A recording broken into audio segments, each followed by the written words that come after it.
వచ్చారు ట్రంప్. ఇరాన్పై సైనిక చర్యను తగ్గిస్తూ వస్తామని చెప్పుకొచ్చారు. అంటే యుద్ధాన్ని ఆపేందుకు ట్రంప్ రెడీ అవుతున్నారా? ఇరాన్పై కాల్పుల మోత ఆగనుందా అంటే మాత్రం సమాధానం లేదు. కాకపోతే సైనిక చర్యలను తగ్గిస్తామంటూనే కాల్పుల విరమణకు మాత్రం సిద్ధంగా లేమంటున్నారు ట్రంప్. అయితే ఇరాన్పై దాడులు కొనసాగించేందుకే ట్రంప్ ఆలోచనగా ఉందా? కాల్పుల విరమణ జరిగినప్పుడు వార్కు ముగింపు ఎక్కడిది అన్న అనుమానాలు కూడా కలుగుతున్నాయి.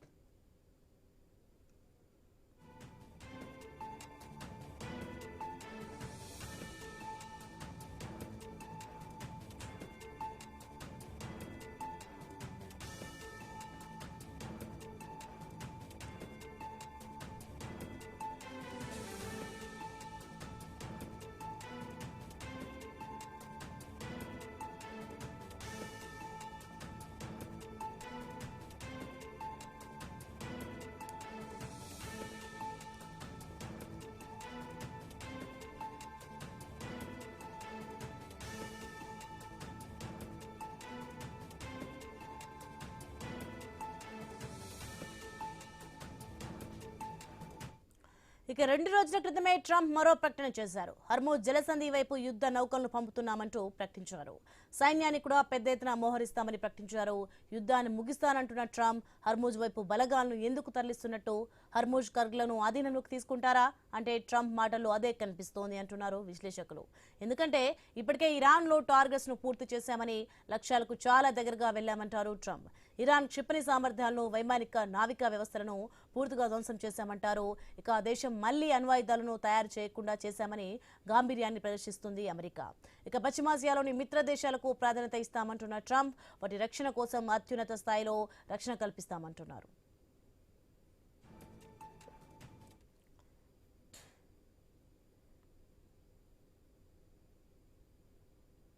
ఇరాన్ వార్పై ట్రంప్ చేసిన స్టేట్మెంట్ నమ్మొచ్చా?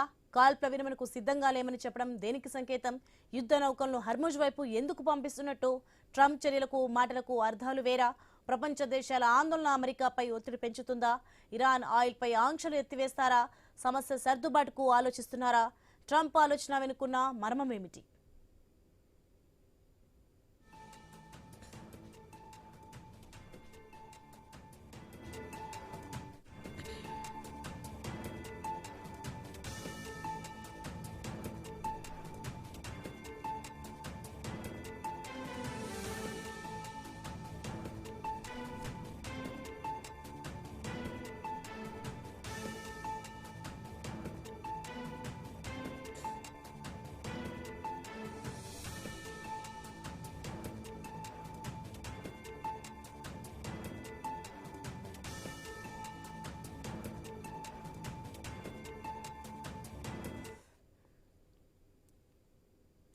రైట్, ఇదే అంశానికి సంబంధించి మరింత సమాచారం మా కొలిగ్ హిమబిందు న్యూస్ నుంచి లైవ్ లో సిద్ధంగా ఉన్నారు. హిమబిందు, మొత్తానికి మనం చూస్తున్నాం ట్రంప్ ఆలోచన వెనుకున్న మర్మం ఏమిటో చూస్తున్నాం. ఇక ఇరాన్ వారిపై ట్రంప్ సంచలన ప్రకటన చేశారు. ఇక ముందు కూడా యుద్ధాన్ని స్టాప్ చేస్తామంటూ కూడా అంటున్నారు. ఏంటి దీనికి సంబంధించిన updates? Right, thank you Soni. Trump మాటలను చూస్తే మాటల్లో శాంతి చర్చలు, బట్ యాక్షన్స్ లో చూస్తే యుద్ధ సన్నాహాలుగా కనిపిస్తోంది. ముఖ్యంగా కూడా డైలీ మనకి ఇలాంటి వ్యక్తులు కూడా తారసపడుతూ ఉంటారు. మంచిగా స్నేహంగా ఉంటూనే కూడా వెనక్కి బిచ్చింగ్ మాటలు మాట్లాడుతూ ఉంటారు. సో డొనాల్డ్ ట్రంప్ స్టేట్మెంట్స్ చూస్తూ ఉంటే స్ట్రాటజిక్ డబుల్ మైండెడ్ గా కూడా కనిపిస్తోంది. ట్రంప్ మన సోషల్ మీడియాలో తన సోషల్ మీడియా ఏదైతే ఉందో ట్రూత్ సోషల్లో కూడా రాసుకొచ్చారు. We are very close to meeting our objectives as we consider winding down our great military efforts with respect to the terrorist regime of Iran. అంటే యుద్ధం ముగించడానికి ఆలోచిస్తున్నాం, దాదాపుగా కూడా లక్ష్యాలన్నింటినీ కూడా ఛేదించేశామంటూ కూడా ట్రంప్ ఈ విధంగా తన ట్రూత్ సోషల్లో రాసుకొచ్చారు. అదే రోజు మీడియా ప్రెస్ మీట్ లో కూడా ట్రంప్ ఇంకొక స్టేట్మెంట్ కూడా ఇచ్చాడు. I don't want to do a cease fire అంటే ఇది ఒక వేరే రకమైన స్టేట్మెంట్. అంటే ఇప్పుడే సీజ్ ఫైర్ కావాలని అనుకోవడం లేదు, ఇది పూర్తిగా కూడా ఇరాన్ పై యుద్ధం ఏదైతే ఉందో దాన్ని ధ్వంసం చేయడానికి సూచిస్తోంది. సో మొత్తంగా కూడా ట్రంప్ రెండు విధమైన కూడా మాటలను మాట్లాడడం చూస్తూ తరచుగా కూడా ట్రంప్ ఇలాంటి స్టేట్మెంట్స్ ఇస్తూ ఉండుంటాడు. ఒక మాటకి ఎప్పుడు కట్టుబడి ఉండిన పరిస్థితి కూడా ట్రంప్ మాటలు ఎప్పుడు మనం చూడలేదు. సో యుద్ధం ముగించాలని ఉంది, బట్ కానీ ఇప్పుడే సీజ్ ఫైర్ కాదు. ఇరాన్ మిలిటరీని మరింత బలహీనపరిచి న్యూక్లియర్ సామర్థ్యం పూర్తిగా కూడా డ్యామేజ్ చేసేసి ఒక విక్టరీని డిక్లేర్ చేయాలని కూడా ట్రంప్ వ్యూహం కావచ్చు. బట్ ఇరాన్ లో ఇంకా నాయకులు ఎవరు మిగలలేదు అంటూనే ఒక స్టేట్మెంట్స్ కూడా ఇస్తూ ఉన్నాడు. సో ఈ యుద్ధాన్ని ముగించాలని చెప్తున్నా. అదే సమయంలో అమెరికా వ్యాఖ్యలను బట్టి చూస్తుంటే చాలా వరకు అంటే అటువైపు హర్మోజ్ స్ట్రైట్ ఆఫ్ హర్మోజ్ ఏదైతే ఉందో అక్కడ యుద్ధ నౌకల్ని పంపించడము, గల్ఫ్ లో ఉన్న సైనిక ఉనికిని పెంచడం, అంటే ఏదైతే అమెరికాకు సంబంధించిన సైనికులను గల్ఫ్ లో కూడా వాళ్ళ ఉనికిని పెంచడం, ఇరాన్ పై ఒత్తిడి కొనసాగించడం, అంటే మాటల్లో ఒక రకంగా చెప్తూ కూడా అంటే ఒత్తిడి పరంగా కూడా ఇరాన్ పై కూడా ఈ విధమైన మాటలు కూడా చెప్తూ ఉన్నాడు ట్రంప్. సో యుద్ధాన్ని వెంటనే ఆపబట్టి అంటే ఈ చర్యలు బట్టి కూడా మనం చూస్తుంటే ఒక రకమైన ఒత్తిడి ఇరాన్ పై తెస్తున్నట్టు కూడా మనం అర్థం చేసుకోవచ్చు. ఇంకొకటి స్ట్రైట్ ఆఫ్ హార్మోస్ ప్రపంచంలోనే అత్యంత కీలకమైన ఒక మార్గం. మన అందుకే తెలిసి ఇప్పటికీ కూడా చాలా వరకు 20% ఆఫ్ ఆయిల్ అంతా కూడా ఇరాన్ ఏదైతే హర్మోజ్ స్ట్రైట్ ఆఫ్ హార్మోస్ దాని నుంచి కూడా మనకి దిగుమతి అవుతోంది. సో గల్ఫ్ దేశాలు ఆ విధంగా కూడా అంటే ఎక్కువగా ప్రధానంగా కూడా ఆ మార్గం నుంచి కూడా వచ్చే రూట్ అది. సో ఇది మూసేస్తే ప్రపంచ ఆర్థిక మార్కెట్ ఏదైతే ఉందో అదంతా కూడా ఇప్పటికీ చూస్తున్నాం చాలా వరకు అంటే 3 నుంచి 5 సంవత్సరాల వరకు కోలుకోలేని విధంగా మొత్తం దాని అంతా కూడా ఏదైతే నార్మల్ స్టేజ్కి రావాలంటే 3 నుంచి 5 సంవత్సరాల వరకు కూడా పడుతుంది అని అంటున్నారు. ఒకవేళ హార్మోస్ కానీ మూసివేస్తే కంప్లీట్గా ప్రపంచ ఎనర్జీ మార్కెట్ అంతా కూడా కుదేలవుతుంది. సో అందుకనే అమెరికా ముందస్తుగానే తన సైనిక బలగాలను అక్కడ మోహరించిందనే మనం అర్థం చేసుకోవాలి. ముఖ్యంగా అంటే అక్కడ నాటో దేశాలు ఏవైతే ఉన్నాయో మిగతా దేశాలన్నీ కూడా అడిగింది మీ యుద్ధ నౌకలను కూడా పంపండి అని. అంటే వాళ్ళందరూ నో చెప్పడంతో వాళ్ళని కూడా తిట్టాడు ట్రంప్. సో ఇంకొకటి ఏంటంటే ఇంట్రెస్టింగ్ విషయం ఏంటంటే ఇరాన్ పై 30 రోజులకు సంబంధించి కూడా మినహాయింపు ఇచ్చాడంటే ఇది చాలా వరకు కూడా ఇంట్రెస్టింగ్ విషయం అని చెప్పుకోవాలి. అంటే తాత్కాలికంగా ఉన్న ఏదైతే అంటే మిగతా దేశాల నుంచి చాలా వరకు ఒత్తిడి వస్తోంది ట్రంప్ పైన. సో ఏదైతే ఇప్పటి వరకు కూడా ఈ మొత్తం ఏదైతే పెరిగిపోయిందో దీనికి సంబంధించి కూడా ఈ ఆంక్షలను తగ్గించడం వల్ల మొత్తంగా కూడా సెటరేట్ చేయడానికి ఆయిల్ సరఫరా అంత యాస్టేజ్ గా మళ్ళీ నార్మల్ చేయడానికి ఒక ఉద్దేశం కావచ్చు. అంటే ఇప్పటి వరకు ఏదైతే 140 మిలియన్ బ్యారెల్ల ఈ చమురు ఏదైతే ఉందో దాన్ని మాత్రమే అమ్ముకోవడానికి ఇరాన్ కు 30 రోజుల సమయాన్ని ఇచ్చాడు. బట్ ఇరాన్ కూడా దీనికి ఏం చెప్తుంది అంటే ప్రపంచ దేశాల నుంచి వచ్చిన ఒత్తిడి కావచ్చు, మా దగ్గర అయితే మాత్రం ప్రపంచానికి సరిపడా ఇప్పటికిప్పుడు అయితే ఆయిల్ ని సరఫరా చేయడానికి అంత లిమిట్స్ లేవంటూ కూడా ఇరాన్ కూడా దానికి ప్రతిగా కూడా బదులిచ్చింది. ట్రంప్ చాలా సందర్భాల్లో చాలా స్ట్రాటజిక్ గా ఈ మాట్లాడడం అనేది మనం చూసాము. సో మాట్లాడదాము అసలు ఏంటి ట్రంప్ మాటల్ని ఎట్లా అర్థం చేసుకోవచ్చు, శాంతి చర్చలు అంటూనే మళ్ళీ ఇంకొకసారి కూడా యుద్ధాన్ని ఏవైనా కూడా ప్రకటిస్తాడా, ఎందుకంటే ట్రంప్ మాటలను అసలు నమ్మలేము. మాట్లాడదాం. మనతో పాటు గెస్ట్లు జాయిన్ అయ్యారు. పెంటపాటి పుల్లారావు గారు సీనియర్ విశ్లేషకులు, అలాగే గౌని ఐలయ్య గారు విశ్లేషకులు. నమస్తే అండి. ముందుగా పెంటపాటి పుల్లారావు గారు, ఎట్లా అర్థం చేసుకోవాలి యుద్ధం ముగించాలంటున్న ట్రంప్ మాటలు నిజంగా విశ్వసించాలా? ఒకవేళ విశ్వసిస్తే అంటే నిజంగా ఒకవేళ వ్యూహాత్మకమైన ప్రకటనగా దాన్ని అర్థం చేసుకోవాలి. ఎందుకంటే ట్రంప్ మాటలు మనం ఎప్పుడు కూడా అంటే నమ్మలేని సిచ్యువేషన్ ఉంటుంది. సో ఒకవైపు ఏమో విరమణకు సిద్ధం కాదంటున్నాడు, ఇంకొకసేమో సీజ్ ఫైర్ కాదంటున్నాడు, మళ్ళీ వాళ్ళ వైపు కూడా పంపిస్తున్నాడు యుద్ధ నౌకలని. సో ఎట్లా అర్థం చేసుకోవాలి? వ్యూహాత్మకమైన ప్రకటనగానే అర్థం చేసుకోవాలి సార్? వ్యూహాత్మకంగానే మీరు చెప్పింది అంతవరకు కరెక్ట్. కానీ కొద్దిగా నాకు ఆశ్చర్యం కలుగుతుంది. మీరు ట్రంప్ ఏదో నిజం చెప్పట్లేదు, అబద్ధాలు ఆడుతున్నాడు అంటే మీకు కొన్ని విషయాలు జ్ఞాపకం చేయొచ్చండి. 1942 హిట్లర్ స్టాలిన్ అగ్రిమెంట్ ఉండేది, మీతో యుద్ధం చేయమని. జూన్ 1942 ఎవరికి చెప్పకుండా హిట్లర్ రష్యాను అటాక్ చేశాడు. మీరు చూడండి చరిత్రలో ఎవరికి చెప్పలేదు, సడన్ గా తిరిగి వాళ్ళ మీద అటాక్ చేశాడు హిట్లర్. ఇవన్నీ యుద్ధానికి ఒకరినొకరు చంపుకొని సర్వనాశనం చేసే టైంలో అబద్ధం నిజం ఉంటుందా? ట్రంప్ చేసేది ట్రంప్ తరఫున చాలా చక్కగా చెప్తున్నాడు, కన్ఫ్యూజన్ తీసుకొస్తున్నాడు. ఇరానియన్స్ మైండ్ లో కన్ఫ్యూజన్ ఆగిపోతుంది, రేపు మనం గెలిచేసామనుకుంటున్నారు, బాంబులు వేస్తున్నారు. దాంతో పాటు ఏమన్నాడు, నేను సీజ్ ఫైర్ కి రెడీగా ఉన్నా మాట్లాడటానికి, కానీ యుద్ధం కొనసాగుతూ ఉంటుంది, గెలిచేవాడు ఎవరైనా ఆప్ చేస్తాడా యుద్ధం అన్నాడు. సో బాది బాంబ్ చేసి వాళ్ళు సరెండర్ అయ్యే వరకు ఆగరు. మీరు 20 రోజులు బట్టి చూస్తున్నారు, ఇరాన్ ఏదో వేసేస్తుంది మిసైల్ బాగానే కొడుతుంది అని చాలా మంది వింటున్నా. కొడితే కొడతావు, వాళ్ళు ఊరుకోరు. ఇది ట్రంప్ స్టైల్. అది మీరు మంచి స్నేహితులు అంటారు, మిమ్మల్ని అవతల పొమ్మంటాడు. ఇది ఆయన స్టైల్. ఆయన కన్ఫ్యూజన్ తీసుకురావటం ఎంత లాభం వస్తుంది. తర్వాత అమెరికన్ ఆడియన్సెస్ కి యుద్ధం అయిపోతుందని, మార్కెట్స్ కి ఏంటి యుద్ధం అయిపోతుంది అన్నాడు. చాలా వ్యూహాత్మకంగా చేస్తున్నాడు, స్ట్రాటజిక్ గా చేస్తున్నాడు. కన్ఫ్యూజనే స్ట్రాటజీ. నిశ్శబ్దమే ఒక్కోసారి స్ట్రాటజీ. ఆయన ఎక్కువ మాట్లాడి కన్ఫ్యూజన్ తీసుకొస్తాడు. సో అది ఎవరి మీద టార్గెట్ అవుతున్నారో వాళ్ళు బాధపడాలి. సో ఆయన వరకు బాగా చేస్తున్నాడు.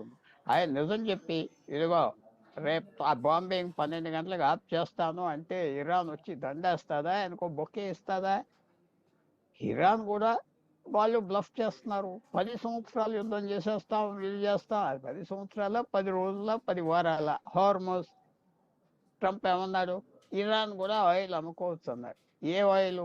200 మిలియన్ బ్యారెల్ ఆయిల్ వాళ్ళల్లో తిరుగుతున్న ఇరాన్ ఆయిల్ ఎవరు కొనకూడదంటే అది అమ్మేస్తారు. మార్కెట్ హెల్ప్ చేస్తుంది.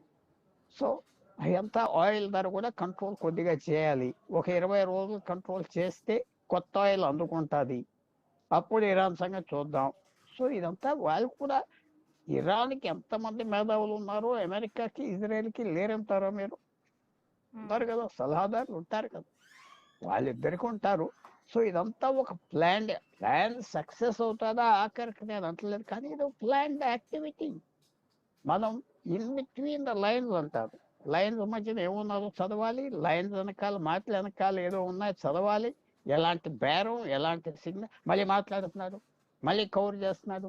ఇరానియన్స్తో కూర్చుందాం, సెటిల్ చేసేద్దాం, చాలా గొప్ప దేశం, చాలా గొప్ప వాళ్ళు, అబ్బా అంటున్నాడు.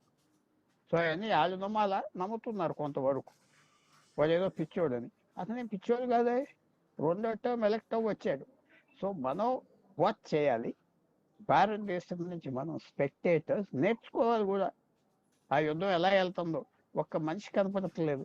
ఒక ల్యాప్టాప్తో జరుగుతుంది యుద్ధం అంతా. ల్యాప్టాప్ రోజుకి $5 బిలియన్ యుద్ధం ఖర్చు. 5, 6, $7 బిలియన్. సో నేను అనుకుంటున్నా ఆయన చెప్పేదంతా క్లారిటీ ఉన్నది. అది అబద్ధం నిజం అనుకోవటం అనవసరం. ఆయన స్ట్రాటజీ అది. రేపు ఆప్ చేసేస్తాం యుద్ధం. ఆగిపోతుందా యుద్ధం? నేను ఎందుకు ఆప్ చేయాలి? గెలిచేవాడు ఎవడన్నా ఆప్ చేస్తాడా మధ్యన అన్నాడు. ఆ సెంటెన్స్ తోటి ఎవడన్నా ఆప్ చేస్తాడా అన్నాడు గెలిచేవాడు. సీజ్ ఫైర్ అంటున్నా, మాట్లాడుకోవటానికి సీజ్ ఫైర్కి సంబంధం ఉన్నది? యుద్ధం జరుగుతూ ఉంటుంది, సీజ్ ఫైర్ మాట్లాడుకుందాం అంటారు. Full speed, correct strategy. అనుకున్నది జరుగుతుంది. కొద్దిగా పైచే ఉన్నది అమెరికాకి, ఇజ్రాయెల్కి, ఇరాన్ మీద. వాళ్ళకి అలసట వస్తుంది, వీళ్ళకి అలసట రావట్లేదు. ఇతర దేశాలు దిగుతున్నారు, గల్ఫ్ దేశాలు దిగే పరిస్థితి వస్తుంది. వాళ్ళు దిగాలి యుద్ధంలో. దిగితే అమెరికన్ ప్లాన్, ఇజ్రాయెల్ ప్లాన్ పూర్తిగా 100% సక్సెస్ అవుతాయి. ఎదురు చూద్దాం. కౌని ఐలయ్య గారు కూడా జాయిన్ అయ్యారు. నమస్తే సార్. అంటే ఒకవైపు యుద్ధాన్ని ఆపేస్తాను అంటూనే కూడా, అంటే స్ట్రైట్ ఆఫ్ హార్మోస్ వైపు యుద్ధ నౌకలను కూడా పంపిస్తూ ఉన్నాడు. సో దాన్ని మనం ఎట్లా మరి అర్థం చేసుకోవాలి సార్? యుద్ధం ఆపుతున్నట్ట, లేకపోతే ఎందుకు అక్కడ యుద్ధ నౌకలు అందరినీ కూడా పెడుతున్నట్టు? ఇంకొకటి, చాలా వరకు కూడా హర్మోస్ దగ్గర అమెరికన్ బలగాలు ఏవైతే ఉన్నాయో వాళ్ళని కూడా మోహరింపే ప్రయత్నం చేస్తున్నాడు ఇరాన్. అంటే ఇప్పటికీ ఆయిల్ పైన కూడా 30 రోజులకు మినహాయింపు ఒకటి ఇచ్చాడు. సో ఎంత అంటే మార్కెట్ను ఏదైతే కూడా మార్కెట్ ఉంటుందో, ఇప్పుడు ఈ చాలా వరకు ప్రపంచ దేశాల నుంచి కూడా కొంత ఒత్తిడి వచ్చే ప్రయత్నం కూడా ఉండొచ్చు. ఇవన్నీ కూడా స్ట్రాటజిక్ గా కూడా ట్రంప్ ఈ విధంగా కూడా చేస్తున్నాడు అనుకోవచ్చా? ఇంతకు ముందే పుల్లారావు గారు చెప్పిందండి, ఒకవైపు ఇరాన్ తోటి చర్చలు జరుగుతుండగానే చర్చలు సానుకూలంగా ఉన్నాయనేటటువంటి సంకేతాలు బయటకి ఇచ్చి, ఇవాళ రేపు ఒక అగ్రిమెంట్ జరుగుద్ది అనుకున్నటువంటి టైంలోనే, ఆ చర్చల సందర్భంలోనే ఫిబ్రవరి 28న ఇరాన్ పైన ఏకపక్ష యుద్ధానికి అమెరికా, ఇజ్రాయిల్ దిగినాయి. అందుకని ఈ రోజు వెంటనే ముగించేస్తాం. వెనిజులాలో ఎట్లయితే ఆల్ ఆఫ్ సడన్ గా పోయి ఆ దేశ అధ్యక్షుడిని, ఆయన భార్యను తీసుకొని వచ్చి బందీలుగా పట్టుకొని వచ్చారో, కానీ కుడి ఎడంగా వెంటనే ఇరాన్ లో కూడా అట్లానే సక్సెస్ అవుతాము అనేటటువంటి ఒక దానితోటి యుద్ధానికి దిగారు. దిగిన తర్వాత అనేక ఎదురు దెబ్బలు తగులుతున్నాయి. వాళ్ళు అనుకున్నట్టు అంత సింపుల్ గా ఇరాన్ అధ్యక్షుడిని, సుప్రీం కమాండర్ ని చంపేసినా, ఆడ ఎన్ని దాడులు చేసినా విద్యార్థులని, పిల్లల్ని 170 మంది పిల్లల్ని పాఠశాల మీద బాంబింగ్ చేసి చంపినప్పటికీ వాళ్ళు గట్టిగా పోరాడుతున్నారు. పైగా అమెరికా ఆ, సైనిక స్థావరాలు ఏవైతే ఉన్నాయో వాటిని కేంద్రంగా చేసుకున్నారు. అమెరికాకు సహకరించి వాళ్ళతో ఉంటున్నటువంటి అరబ్ దేశాల మీద కూడా వీళ్ళు యుద్ధం చేస్తున్నారు. వాటిని టార్గెట్ చేసుకుని, ఆ సైనిక స్థావరాలని టార్గెట్ చేసుకొని, అట్లాగే ఆయిల్ పైన ఆధిపత్యం ఉంది కాబట్టే ప్రపంచం మీద ఆధిపత్యం ఉంటుంది.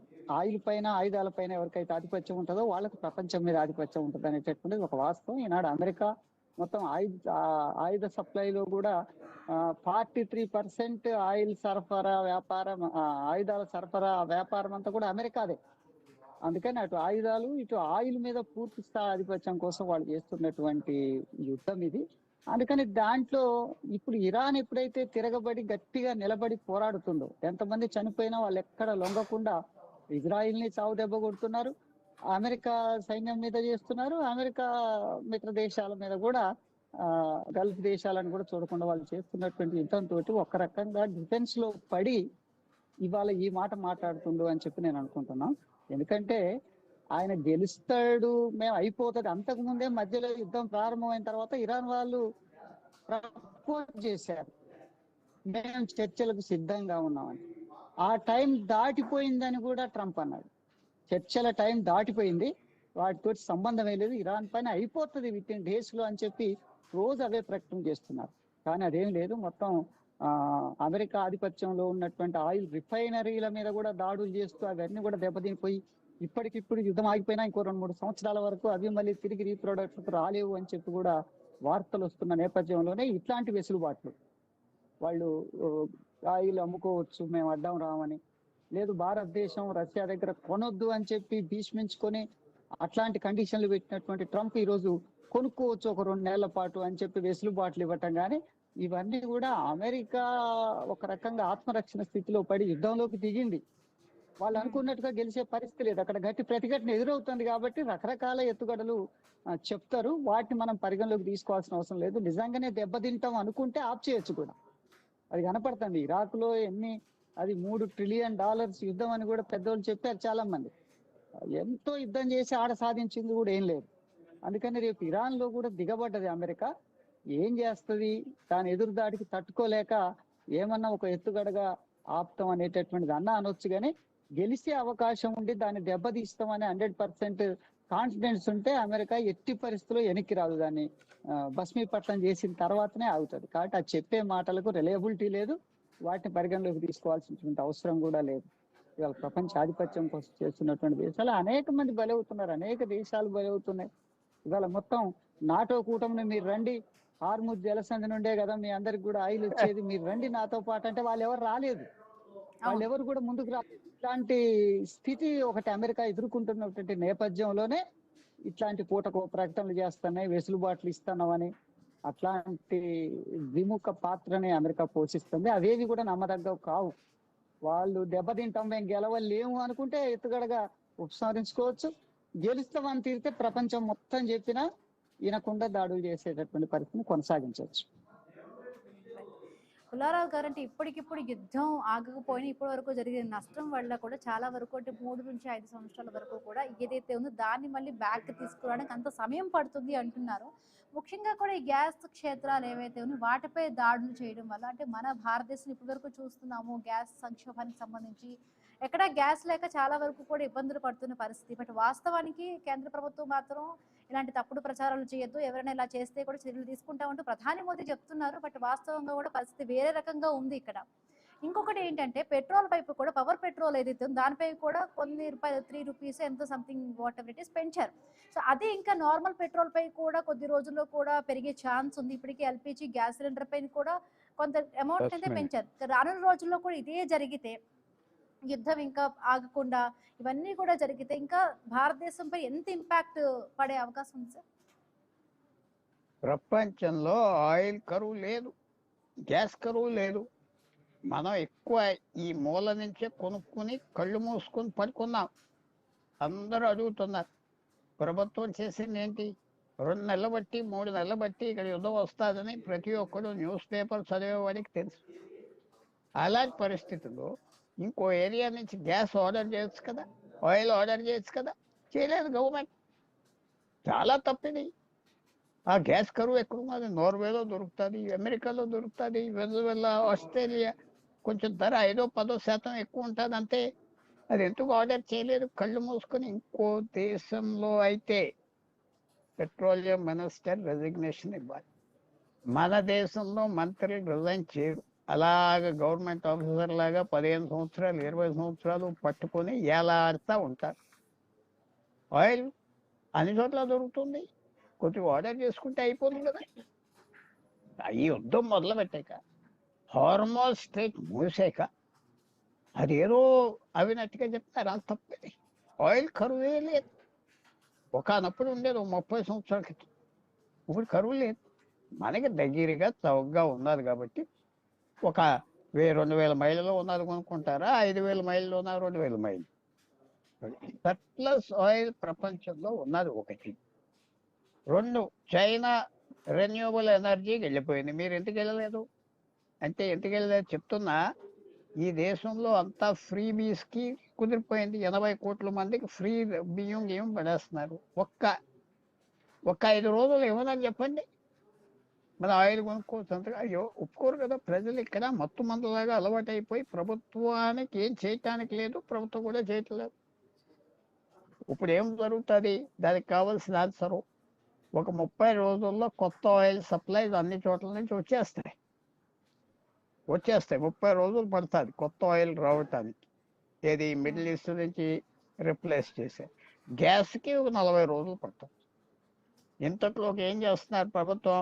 స్పాట్ బయింగ్ చేస్తారు. స్పాట్ బయింగ్ అంటే వాళ్ళ తిరుగుతూ ఉన్నాయి గ్యాస్తో, పెట్రోల్తో. ఇరాన్కి 150-200 మిలియన్ బ్యారెల్స్ ఆయిల్ వాళ్ళ మీద ఉన్నాయి, స్లోగా వెళ్తున్నాయి. ఎందుకంటే హార్బర్లో ఉండకూడదని అవి కొనుక్కుంటారు. స్పాట్ బయింగ్ అంటే $110 ఆయిల్ కొంటారు. లాంగ్ టర్మ్ కాంట్రాక్ట్ అయితే $60. మనకి ఇమ్మీడియట్గా కావాలి పెట్టుకుంటున్నారు. అది మన ప్రభుత్వం అసెస్ చేయలేకపోయింది. అక్కడ యుద్ధం వస్తుంది, ఏం జరుగుతుంది? కళ్ళు మూసుకున్నారు. అది డొనాల్డ్ ట్రంప్ కూడా అన్నాడు వారం రోజుల క్రితం. నాకు అసలు పెద్ద అడ్వైజర్స్ కూడా చెప్పలేదు హార్మోజ్ అనేది ఉన్నది, మూసేస్తారని. ఆయన ఒప్పుకున్నాడు ప్రెస్ మీట్లో.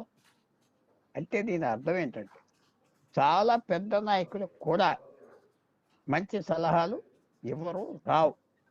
అలాంటి సార్, డొనాల్డ్ అది ట్రంప్కి నమ్మచ్చా ట్రంప్ మాటలు? ఎందుకంటే హర్మోస్ జలసంధి గురించి అందరికీ తెలుసు, అదే చాలా మెయిన్, అక్కడి నుంచే కూడా సరఫరా అవుతుంది అని. బట్ ట్రంప్ అక్కడ నమ్మచ్చు, 100% నమ్మొచ్చు. అన్ప్రిపేర్డ్గా ఉన్నారు. ఇన్ని డ్రోన్స్ ఇరాన్ కాసింది ఏంటంటే, మనుషులను కాశారు, ఒక్కొక్కరిని చంపేశారు. కానీ ఈ డ్రోన్స్ మీద, ఈ మిసైల్స్ మీద ఇంటెలిజెన్స్ సరిగా తీయలేదు. అంతే. తప్పులు చేయరా? తప్పులు చేస్తారు కాబట్టి యుద్ధాలు ఓడిపోతారు. తప్పులు చేశారు కాబట్టి హిట్లర్ ఓడిపోయాడు. అలాగే వియట్నాంలో అమెరికన్స్ తప్పులు చేస్తారు, రష్యన్స్ ఓడిపోయారు ఆఫ్ఘనిస్తాన్లో. ఇది ఇంటెలిజెన్సే యుద్ధం గెలిచేది. ఆయత్తుల్లాలు ఎక్కడ పడుకున్నారు, ఎక్కడున్నారో తెలిసి చంపేశారు. కానీ ఇలాంటివి తీయలేదే. ఇన్ని వేల మిసైల్ స్టాక్ పైల్ చేసుకున్నది ఇరాన్. తెలిస్తే ఆ మిసైల్స్ ఎక్కడున్నాయో తెలుసుకునే ముందర బ్లాస్ట్ చేయాలి. తెలుసుకోలేదు, కళ్ళెత్తి చూశారు. అంటే దీని అర్థం ఏంటి? పెద్ద సైన్యాలు కూడా, పెద్ద దేశాలు కూడా, పెద్ద పాలిటీషియన్స్ లాగా ఎందుకు ఓడిపోతారు? పెద్ద పాలిటీషియన్స్ తలంచుకొని ఎందుకు పోతారు? వాళ్ళు ఓడిపోతారు, తప్పులు చేశారు కాబట్టి. అంతే. ప్రకృతి అలా రియాక్ట్ చేస్తారు. కానీ ఆయిల్ అనేది భారతదేశానికి రేట్స్ పెరుగుతాయి. నేను ప్రశ్న అడుగుతున్నా. 2014లో $150 ఉండేది ఆయిల్. ఆ వాల్యూ ఇవేళంతా $200. ఓ నెల 15 రోజులు ఇబ్బంది ఉంటుంది, తర్వాత సెటిల్ అయిపోతుంది. సర్ప్లస్ ఆయిల్ ఉన్నది, మన గవర్నమెంట్ ఆర్డర్ చేయలేదు, తెచ్చుకోలేదు. అది ప్రాబ్లం. మీరు స్టడీ చేయండి. అంటే సార్, ముఖ్యంగా కూడా ఇప్పుడు ఈ గ్యాస్ ధర పెరగటం వల్ల హోటల్స్ లో కూడా గ్యాస్ బిల్ అని చెప్పి ఒకటి వేస్తున్నారు. కానీ రైటే, మళ్ళీ పరిస్థితి అంతా చక్కబడినాక కూడా ఇప్పుడు పెట్రోల్ ధరలు కూడా పెరిగితే తప్పేంటి అంటున్నారు. బట్ వన్స్ ఒక్కసారి చక్కబడినాక కూడా ఈ పెట్రోల్ ధరలను తగ్గుతాయా? అదే విధంగా ఇప్పుడు మనం హోటల్స్కి వెళ్ళి తింటున్నాము, ఆ బిల్స్ కూడా తగ్గుతాయా అంటే చాలా వరకు కూడా అనుమానాలు ఉన్నాయి ప్రజల్లో. అది ప్రజలు, వాళ్ళ ఎమ్మెల్యేలు, ఎంపీలు, మీడియా అడగాలి, డిమాండ్ చేయాలి. చేయట్లేదు. ఎందుకంటే భారతదేశానికి ఒక సీక్రెట్ చెప్తున్నా, గత 20-30 సంవత్సరాలు కొరత ఎక్కడొచ్చింది? బియ్యంలో వచ్చిందా, ధాన్యంలో వచ్చిందా, పవర్ కట్లు ఎగిరిపోయినాయి, రోడ్లు వస్తున్నాయి, అన్ని దొరుకుతున్నాయి, ఎక్కడ వచ్చింది షార్ట్? సో ఇది కొత్తగా మనకి 20-30 సంవత్సరాల నుంచి ఫస్ట్ టైం షార్టేజెస్ ఫేస్ చేస్తున్నాం. ఇది ప్లానింగ్ లేదు, ఎమర్జెన్సీ ప్లానింగ్ చేయలేదు. అది ఆశ్చర్యపడవలసింది. మీరు చెప్పండి, నేను ఒప్పుకుంటా. ఇల్లయ్య గారు మీరు చెప్తే నేను తప్పుగా చెప్పి ప్లానింగ్ లేదు. ఐ అడ్మిట్, నేను తప్పు చెప్పాను. ఒక్క హార్మోస్ మూసేస్తారని మ్యాప్ తెలిసినోడు, యుద్ధ హిస్టరీ తెలిసినోడు అందరికి మూసేస్తే ఆర్టిఫిషియల్ ఇంటెలిజెన్స్ చాట్ జీపీటీకి వెళ్ళి ఒక ప్రశ్న అడగండి, 10 నెలల క్రితం అడిగితే ఇవన్నీ చెప్తుంది. అసలు ఒక్క గ్యాస్ కొత్త సోర్స్ నుంచి ఆర్డర్ చేయలేదు. ఒక్క బోట్ ఒక 50,000 టన్నులు 1,00,000 టన్నులు ఆర్డర్ చేస్తే 2 రోజులకు వస్తుంది, కాసేస్తుంది. షార్టేజ్ చేయలేదు. ఎందుకు ఈ పెట్రోలియం మినిస్టరు, సెక్రటరీలు, ఆఫీసర్లు ఇంత జీతాలు ఇస్తున్నా ఒక్కోడికి ఎంతమంది ఉన్నారు పెట్రోలియం మినిస్ట్రీలో? 20,000 మంది పనిచేస్తున్నారు. 20,000 మంది ఓఎన్జీసీ కాకుండా ఏంటి చేసేది? ఎవరు అడగరు. అది మీరు అడగవలసిన ప్రశ్న. ఇంత కళ్ళు మూసుకుని ఏం చేసావు? అడగల వద్దా? ఎందుకు ఆర్డర్ చేయలేదు? ఇవాళ మళ్ళీ దేశాన్ని ఎందుకు అడుక్కుని తీసుకొచ్చే యుద్ధం మంది కాదు. యుద్ధం చక్కగా జరుగుతుంది. మీకెందుకు యుద్ధం గురించి అని నేను ప్రశ్న అడుగుతున్నా ప్రతి ఛానల్లో. వాళ్ళు దెబ్బలాడుతున్నారు. వాళ్ళు మన దేశ స్నేహితులు కాదు. ఎవడు ఒక్కడు కూడా దాంట్లో మన స్నేహితుడు లేడే. కాశ్మీర్లో పేల్గాంలో 40 మంది చచ్చిపోతే ఇరానియన్ ఆయుత్తుల్లో ఏమన్నాడో చూసుకోండి. మళ్ళీ తిట్టాడు, కాశ్మీర్ ఖాళీ చేయన్నాడు. ఆయన ఖాళీ చేసి వెళ్ళిపోయాడు. ఇజ్రాయలీ దయ వల్ల, అమెరికా దయ. అలాగే మిగతా గవర్నమెంట్స్ ఏంటి? పాకిస్తాన్ పక్కన పెట్టుకుని తైతకలాడి సౌదీ అరేబియా పాకిస్తాన్తో ట్రీటీ. ఎవరి మీద ట్రీటీ? ఇప్పుడు ఇరాన్ మీద ఎందుకు రావట్లేదు పాకిస్తాన్ యుద్ధానికి? మన మీదే ట్రీటీ. మనం ఏమైనా అటాక్ చేస్తే మళ్ళీ అటాక్ చేస్తారా సౌదీ అరేబియా? చెయ్యి ఇరాన్ మీద చెయ్యి అంటున్నారు అందరూ. చేయటానికి భయపడిపోతున్నారు. మనకంటే ఎక్కువ ప్లేన్లు ఉన్నాయి సౌదీ అరేబియాకి. మీకు తెలుసా? మనకి 100 రాఫెల్స్ ఉంటే వాళ్ళకి 300 ఉన్నాయి. ఎలాంటి ప్లేన్స్? అన్ని కొనుక్కున్నారు. పైలట్స్ ఉన్నారు, మంచి యూనిఫామ్స్ ఉన్నాయి, అన్నీ ఉన్నాయి. కానీ యుద్ధం చేయటం భయం. చేయమంటున్నారు అందరూ. అమెరికా ఇజ్రాయెల్ దింపాలని. ఇంకో చిన్న సెంటెన్స్ చెప్తా మీకు, ఇల్లయ్య గారి దగ్గరికి వెళ్ళాలి మీరు. టర్కీ మీద ఎవరో బాంబులు వేశారు, మేము వేయలేదు అన్నారు ఇరాన్. ఎస్, ఇజ్రాయలే వేసి ఉంటుంది. ఒమాన్ మీద మేము వేయలేదు అన్నది ఇరాన్. ఇజ్రాయలే వేసి ఉంటుంది. ఆ ఇరాన్ దగ్గరికి వెళ్ళి ఇరాన్ దగ్గర మిసైల్ పెట్టి వేస్తారు. ఆ కోఆర్డినేట్స్ కలిసి వస్తాయి. యుద్ధం ఇది. కానీ వాళ్ళు దిగట్లేదు. సో నేను ఒకటే ఫైనల్ పాయింట్, ఆయిల్ క్రైసిస్ ప్రభుత్వం ఆలోచన లేకుండా క్రియేట్ చేసి ఆర్డర్ చేస్తే ఏం లేదు. రెండోది, ఈ యుద్ధం భారతదేశానికి 10 సంవత్సరాలు 20 సంవత్సరాలు శాంతి వస్తాయి. థ్యాంక్ యూ సో మచ్ అండి పుల్లారావు గారు, గౌని